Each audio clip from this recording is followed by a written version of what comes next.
xizmat qiladi.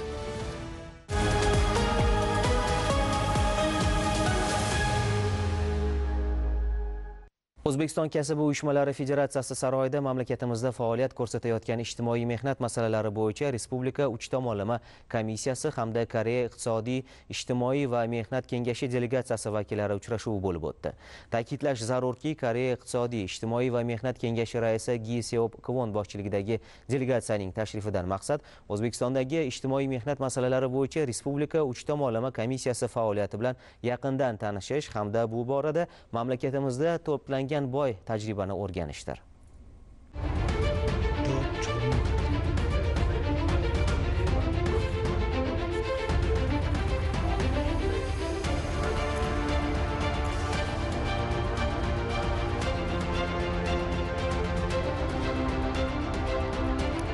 Muqaddas zaminimiz bu yerda yashab mehnat qilayotgan bag'ri keng, tanti va keyingi yillarda prezidentimiz rahnomaligida taraqqiyot yo'liga chiqib olgan ko'p millatli xalqimizning ayni davrdagi kelajakka bo'lgan intilishi dunyo e'tiborida.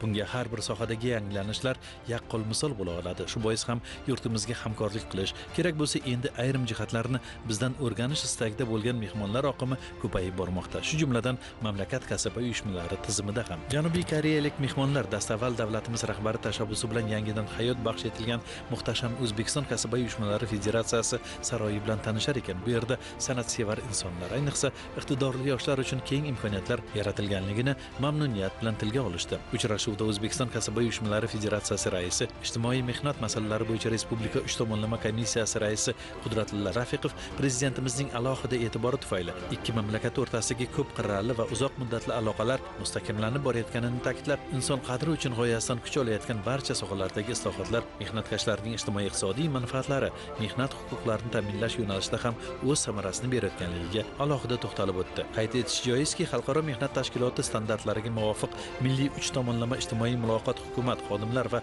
ish beruvchilar tashkilotlari o'rtasida mehnat sohasiga ta'sir ko'rsatadigan jarayonlar, qonunlar va qarorlar bo'yicha maslahatlashuvlar borasidagi o'zaro hamkorlikni o'z ichiga oladi va samarali bandlikni ta'minlash hamda aholini ijtimoiy muhofaza qilish, xalqaro mehnat standartlarini amaliyotga tatbiq etish, mehnatga haq to'lashning eng kam miqdorini tartibga solish, gender tengligi va mehnat muhofazasini ta'minlash, jamoaviy mehnat nizolarini va ekologik mas'uliyatli iqtisodiyotga bosqichma-bosqich o'tish masalalarini hal etishda muhim o'rin tutadi. O'zbekistonda ijtimoiy mehnat masalalari bo'yicha Respublika uch tomonlama komissiyasining raisligi har 3 yilda bir marta ijtimoiy sheriklik taraflaridan biriga o'tadi. Bugungi kunda Respublika uch tomonlama komissiyasiga O'zbekiston kasb uyushmalari Federatsiyasi raislik qilmoqda va bu davrda mehnat sohasini tartibga solishda uch tomonlama ijtimoiy muloqotni yanada rivojlantirish borasida tizimli ishlar amalga oshirilib, muayyan natijalarga erishildi. Xususan, ijtimoiy muloqot va jamoaviy muzokaralarni rivojlantirish bo'yicha tumanlar, shaharlar va viloyatlar darajasida hududiy tarmoq jamoa kelishuvlarini tuzish amaliyoti tiklandi.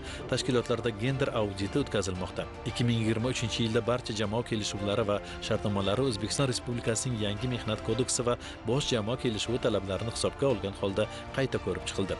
Ta'kidlash zarurki, O'zbekiston Respublikasining yangi tahrirdagi mehnat kodeksida ijtimoiy mehnat masalalari bo'yicha Respublika uch tomonlama komissiyasining vakolatlari sezilarli darajada kengaytirildi.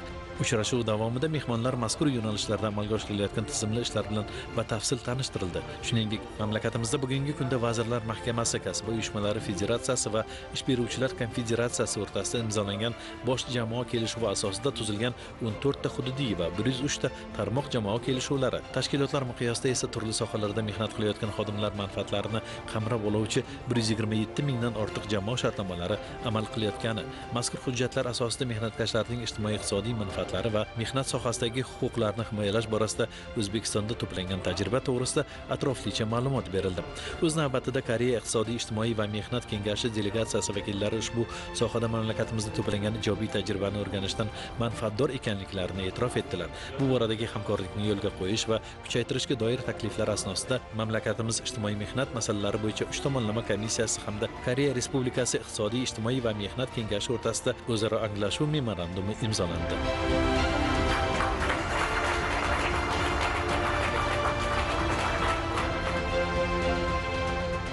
Assalamu alaikum. 저는 삼자위원회 Men Koreya kasaba uyushmalari federatsiyasi kotibi sifatida shuni aytishim zarurki, bugun imzolangan anglashuv memorandumi ikki tomon uchun ham birdek ahamiyatga ega. Bugungi uchrashuv va qo'shma seminar ushbu memorandumda ko'zda tutilgan masalalar yuzasidan hamkorlikning ilk qadami bo'ldi. Ushbu hamkorlik ikki mamlakat uchun ham samarali natijalar beradi. Xususan, uch tomonlama hamkorlar uchun ham dolzarb ahamiyatga ega bo'lgan mazkur memorandum ikki mamlakatda uch tomonlama muloqotni yanada rivojlantirish, bu borada to'plangan ijobiy tajribalarni ommalashtirish, samarali bandlikni ta'minlash va xodimlar ijtimoiy himoyasini ta'minlash borasidagi ishlarni yanada kuchaytirishga xizmat qiladi. O'zbekiston Respublikasi Prezidentining bu boradagi sa'y-harakatlari, xalqaro tadbirlar, turli davlatlar bilan yo'lga qo'yilgan samarali hamkorlik aloqalarida yaqqol namoyon bo'layotgani hamda o'zining ijobiy natijalarini berayotganining guvohi bo'lmoqdamiz. Meni juda quvontirgan jihatlardan yana biri O'zbekistondagi ijtimoiy mehnat masalalari bo'yicha uch tomonlama munosabatlarning tobora rivoj topib borayotganidir. Afsuski, hozirda Janubiy Koreyada bu unchalik shakllanmagan va bu tizimni o'z yurtimizda ham takomillashtirish harakatidamiz. Shundan so'ng ijtimoiy muloqotni yanada rivojlantirish va mustahkamlash mavzusida o'tkazilgan qo'shma seminar davomida, jumladan ijtimoiy muloqot orqali milliy raqobatbardoshlik va mehnatni boshqarish munosabatlarini oshirishning namunali misollari bu boradagi tahlillar yuzasidan muhokamalar bo'lib o'tdi. Xo'sh, bunday yondashuv amaliyotda qanday natijalar beryapti?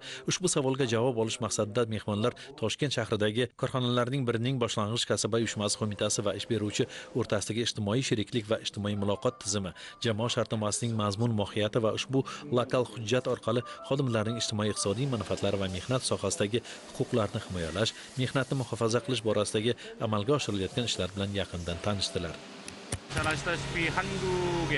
Koreyada ham ko'plab mashina zavodlari bor. Bu zavodda ham ulardan qolishmagan holda ilg'or texnologiya mavjud ekanligini va shu bilan birga xodimlarga qulay sharoitlar yaratib berilganini ko'rdik. Bu uch tomonlama hamkorlik doirasida amalga oshirilayotgan ishlarning amaldagi ijobiy natijalarini yaqqol ko'rsatib turibdi. Keng qulay muhit, zarur va zamonaviy shart-sharoitlar, mehnat muhofazasi, bularning barchasi yaxlit tizimda o'z aksini topganligining guvohi bo'ldik. Qolaversa, ushbu sohadagi yutuqlar zamirida mamlakatingiz prezidentining inson qadrini ulug'lashga qaratilgan tashabbuslari mujassam. Biz buni o'z ko'zimiz bilan ko'ryapmiz va juda xursandmiz. Xuddi shunday uchrashuv Toshkent viloyatidagi mas'uliyati cheklangan jamiyatlardan birida ham tashkil etildi. Har qanday korxonaning iqtisodiy o'sish ko'rsatkichlari ilg'or tajriba, zamonaviy texnologiyalar, innovatsiya va malakali kadrlar bilan bog'liq. Mazkur jarayonda xodimlar uchun xavfsiz va munosib mehnat sharoitlarini yaratishga alohida e'tibor qaratilmoqda. Janubiy koreyalik mehmonlar Chirchiq shahridagi ushbu tekstil korxonasi misolida ham bunga yana bir bor amin bo'lishdi.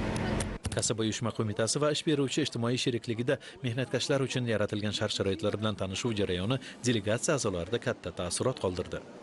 Sanatoriylarga bepul yo'llanmalar, turli sayohatlar, tushlik transport, hammaliga bepul. Men bu imkoniyatlardan juda ham mamnunman. Shuningdek, ijtimoiy mehnat masalalari bo'yicha Toshkent viloyati hududiy uch tomonlama komissiyasi a'zolari bilan suhbat o'tkazildi. Samarqand viloyatidagi tashkilotlar bilan tanishuv jarayonlari Samarqand shahar ishsizlarni kasb-hunarga o'qitish markazi Koika faoliyati bilan tanishishdan boshlandi. Samimiy ochiq muloqot asnosidagi suhbat Samarqand viloyatidagi hududiy uch tomonlama komissiyasi a'zolari bilan ham bo'lib o'tdi. Ijtimoiy mehnat sohasi uchun malakali kadrlarni tayyorlashga yo'naltirilgan O'zbekiston kasaba uyushmalari federatsiyasi Mehnat va ijtimoiy munosabatlar akademiyasida yoshlar uchun yaratib berilgan zamonaviy sharoitlar ham mehmonlarda katta qiziqish uyg'otdi. Bu boradagi ijodiy ilmiy izlanishlar, talabalarning o'qishga bo'lgan kuchli intilishlari yangi O'zbekiston oldida turgan katta maqsadlariga hamohang ekanligi mamnuniyat bilan e'tirof etildi. Umuman har bir manzil, har bir uchrashuv mehmonlarning hayratini oshirib, yorqin taassurotlarini inom etdi.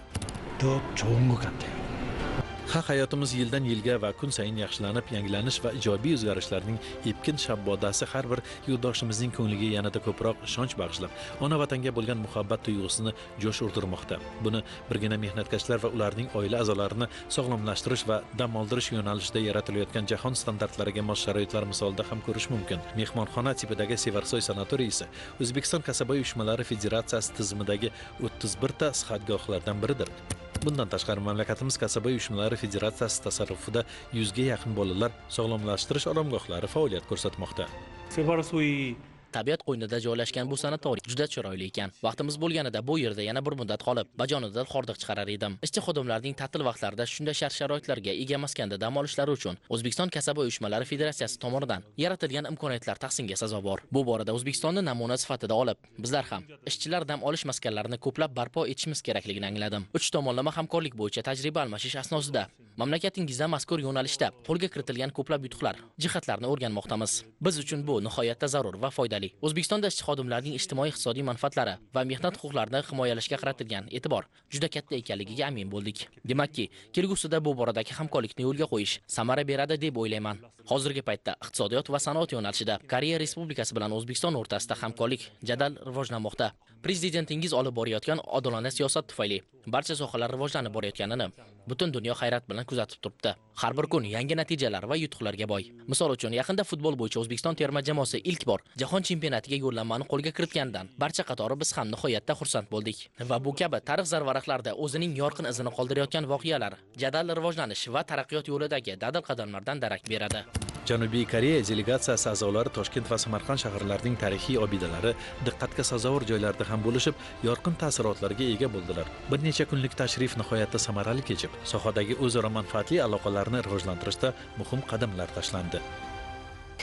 Mamlakat